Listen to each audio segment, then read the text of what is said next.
ঈদে একটা বড় ছবি করতেছি, ওই জয়েন্ট ভেঞ্চারের ঘোষণা এখন দিতে পারতেছি না। এইটা একটা। ২ নাম্বার কথা হইল গিয়া জিন জিন থ্রি প্ল্যান নিয়ে আগাচ্ছি। আর একটা ছবি আছে, ওইটা আমাদের বেশ কিছু ছবি নভেম্বরে আর একটা ছবি শুটিংয়ে যাব। ছবির নাম হলো আমাদের লজ্জা। এরকম সব কিছু বেশ আমাদের ছবির পরিকল্পনা আছে। বাধ্য মানে অনেকে বলে তথ্যমন্ত্রীর সাথে আমার সাথে ভালো সম্পর্ক, অবশ্যই ভালো সম্পর্ক থাকবে। এটা আওয়ামী লীগ, বিএনপি, জামাত, জাতীয় পার্টি বইলা না, যে কোনো তথ্যমন্ত্রী হলে আমার তার সাথে আমার ভালো সম্পর্ক রাখতেই হবে।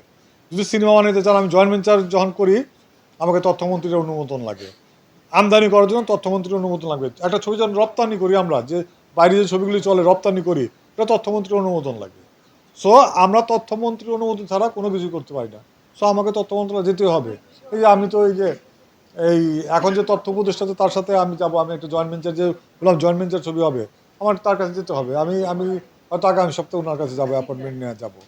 তো এইটা আমাদের কোনো ট্যাগ না। আর আলো আসবে বা শিল্পী যেটা আলো আসবে, এটা আলাদা একটা ব্যাপার।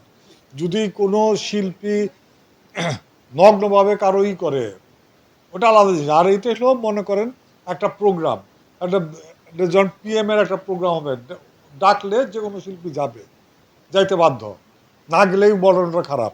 হ্যাঁ, তো এখন এটা আওয়ামী লীগ না আমি যেটা মনে করি আওয়ামী লীগ, বিএনপি, জাতীয় পার্টি না, বা জামাত ইসলামী না। 250-টিরও বেশি ডিজাইন অপশন নিয়ে ওয়ালটন স্মার্ট ফ্রিজ, বোঝে আপনার প্রয়োজন। এটা কে গভর্নমেন্ট আছে ইজ নট ইম্পর্টেন্ট, এটা গভর্নমেন্ট, এই পোস্টটা আমার কাছে ইম্পর্টেন্ট। এই পোস্ট দেশকে রিপ্রেজেন্ট করতেছে।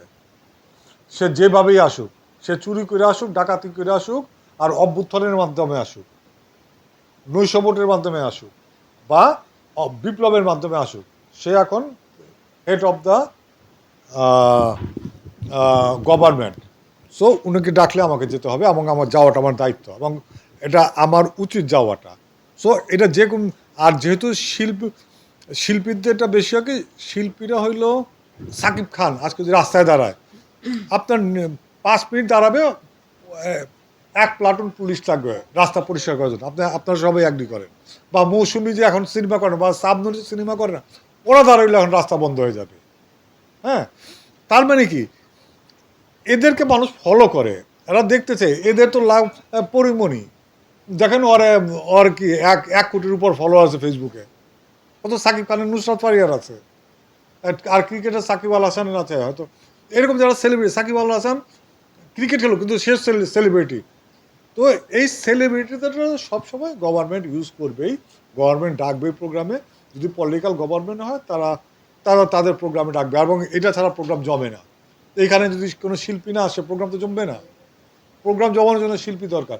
এই যে বিদেশের যে সাংস্কৃতিক অনুষ্ঠানে, বিদেশে অনুষ্ঠান হচ্ছে, আমেরিকা হচ্ছে, ইংল্যান্ডে হচ্ছে, দুবাই হচ্ছে, কাতার হচ্ছে, বিভিন্ন দেশের যে প্রোগ্রাম হচ্ছে, ওইখানে তো আমাদের সিনেমার নায়ক নায়িকাদের, গায়ক গায়িকাদের নিয়ে যাচ্ছে, কোনো দিন নিয়ে যাচ্ছে না। ওরা কিন্তু রাজনীতি দেখে নিয়ে যাচ্ছে না, ওরা দেখে নিয়ে যাচ্ছে একজন শিল্পীকে। কিন্তু আমার কথা বলেন, ন্যান্সি বিএনপি করে। হ্যাঁ, তো আমি আমি কি ন্যান্সিকে গান গাওয়াই না? ন্যান্সি তো মার্কা মারা বিএনপি। আমার পোড়ামন ছবি, আমাদের লাস্ট সবচেয়ে বড় যে মুভি ছিল, ওইটার ভিতরে ন্যান্সির গান আছে। পোড়া টাইটেল সংটাই, পোড়ামনের টাইটেল সংটা ন্যান্সির করা। আবার পোড়ামন টুতে, মানে পোড়ামন টু এর কথা বলছি, পোড়ামন টু এর ওই গানটা গাজী মাজুল আহমেদ, বিএনপির একটা বড় নেতা ছিল, গাজী ভাই গান লেখছে। গাজী ভাই আবার পুরস্কার পাইছে, আমার মাথায় কত চুল, এই গত সরকার আমলে পুরস্কার পাইছে, আমার গান লেখছে। তো আমি যখন কাজ করছি, কে আওয়ামী লীগ, কে বিএনপি, এটা দেখি নাই, কে হিন্দু, কে মুসলমান, এটা দেখি নাই।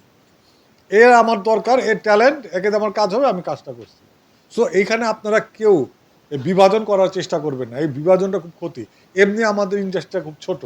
আর সাকিব খান আগামী গতবার মৌসুমি, সাকিব খান, মোহাম্মদ সানি, বা কে এই সেই, ওরা চাইছে ফেরদৌস, ওরা কি যে নমিনেশন চাইছে, এদের বয়কট করে, এই করো। এটা ঠিক না। নমিনেশন চাইতে পারে, যা ওরা একটা আদর্শ থাকতে পারে, তাই বলে তাকে আপনি ফেলে দিবেন কেন? তার সে নমিনেশন, তার গণতান্ত্রিক অধিকার, সে চাইছে, হয়তো তার ভালো লাগছে, সে চাইছে, কেউ পাইছে, কেউ পায় নাই। সো এইটার জন্য আমার এই শিল্পটা, বিভেদটা ঠিক না, বিভেদটা কথা। আর আমি আমি কোনো রাজনৈতিক আদর্শ নিয়ে কোনো কাজটা করি না। আমি কাজ করি ব্যবসায়িক এবং শিল্পের দৃষ্টিকোণ থেকে, এবং ব্যবসায়িক দৃষ্টিকোণ থেকে। কোনটা বানাইলে আমার টাকাটা, অনেকে বলে তখন ছবি হইলো কি, ওই দহন ছবি আওয়ামী লীগের পক্ষে গেছে, আওয়ামী লীগের পক্ষে গেছে। তাইলে শনিবার বিকেল যে আওয়ামী লীগ পারমিশন দেন শনিবার বিকেলও তো বানাইছি, ওটা তো আওয়ামী লীগের বিপক্ষে গেছে। তাই বানানোর সময় কোনটা আওয়ামী লীগের পক্ষে যাবে কোনটা বিপক্ষে যাবে ওইটা আমি দেখি নাই। আমি দেখছি আমার কত টাকা লাভ হবে এই ছবিটা বানানো, আমি কত টাকা কামাবো। ছবি টাকা কামানো মানে দর্শক ছবিটা দেখবে, কোন ছবিটা দর্শক দেখবে। দহন ছবিটা বানাইছি কার সিনেমা দর্শক কিন্তু আওয়ামী লীগ বিএনপি দেখা হলে ঢুকে না। Cinema Awami League BNP tale of Hasina একটা ছবি ছিল না কি জানি, ডটার স্টেল একটা ছবি ছিল, ওটা চলেনি, একদম সুপার ডুপার ফ্লপ গেছে। আওয়ামী লীগের এত 30% না 35% নাকি ওদের সমর্থক, তার মানে কি প্রায় 4 কোটির উপর ওদের সমর্থক থাকবে। 4 কোটি মানুষ ছবি দেখলে তো ওই ছবি বাংলাদেশ সবচেয়ে বড় হিট হবে। দেখে নেই তো, আওয়ামী লীগের লোকরাই দেখে নেই, দেখলে ছবি হিট করতো। আবার মুজিব একটি জাতির পিতা এটা হিট করছে, তার মানে ছবির গুণে মানুষ দেখতে যাবে। ছবি ভালো হলে ছবি মানুষ দেখতে যাবে। তুফান হিট করছে, তুফান ছবি ভালো লাগছে। সো ওই আওয়ামী লীগ বিএনপি জাতীয় পার্টি জামাত দেখা দর্শক হলে যায় না। এটা কার আদর্শ নিয়ে ছবিটা বানিয়ে গেছে, এটা কাজী হাতের ওই যে সরকারকে বকা দিত, মন্ত্রী মিনিস্টার মেয়েরা ফেলতো, ওসি মেয়েরা ফেলতো। কাজী হাতে আগের ছবিগুলো দেখতাম, দাঙ্গা বা এরকম কাজী হাতের ছবিগুলো থাকতো। তো এটা কি মানুষ কি ওই কোন রাজনৈতিক দল দেখা মানুষের ভালো লাগতো, বিনোদিত হইতো। মানুষের যেটা ভালো লাগা সেটি আমরা বানানোর চেষ্টা করবো। মানুষ যদি মনে করে এই যে এটা মারলে সিনেমা দেখবে, তাহলে ওই জিনিসটা আমরা বানাবো। এই যে এক সময় চলতে সবাই ভাবছিল করোনার ছবি বানানোর জন্য আমার কাছে করে আসলো। আমি কই না, করোনার ছবি কেউ দেখবে না। আমার কেন, আমি করোনাকে মানুষ ভুলে যেতে চাবে যত, দেখেন আমরা কিন্তু ভুলে গেছি করোনাকে। করোনা আমাদের একটা দুঃসময় গেছে, দুঃস্বপ্নের সময়, আমরা এটাকে ভুলে যেতে চাই যত তাড়াতাড়ি সম্ভব। এই জন্য করোনা নিয়ে কোনো ছবি, জন্য আমি ছবি বানাইনি। করোনা নিয়ে কোনো ছবি চলবে না, মানুষ এটার উপর বিরক্ত। আর যেটার মানুষ স্বপ্ন দেখে, হয়তো এই যে বিপ্লবটা কেউ মনে রাখতে চায়, যারা মনে রাখতে চাবে, মনে রাখতে চায়, যদি ছবিটা ছবি বানায় এবং দর্শকের যদি এটা বুকে লাগে, তাহলে এটা এই আন্দোলন নিয়ে ছবি হবে। এটা ঠিক না।